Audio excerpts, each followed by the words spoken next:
Ek wil sommer net vir julle iets lees wat ek geskryf het.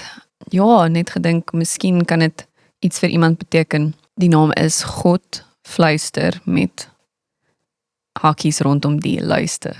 God fluister en hy luister. Hallo God, fluister ek vanoggend terwyl ek my cappuccino sit en drink. Ek was nie seker wat ek verder wou sê nie. Al wat ek geweet het is dat ek met hom wou praat. Vra wat nou werklik tans aangaan. Maar ek was eintlik ook bang ek begin met hom beklei, so toe besluit ek om vereers net stil te bly. Met 'n krakerige stem sê ek skielik, ons kort u. Ek kort u.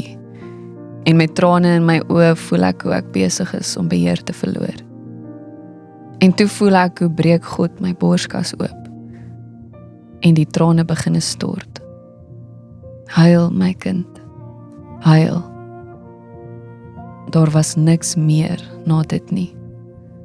Dit was net stilte na die storm hier binne my.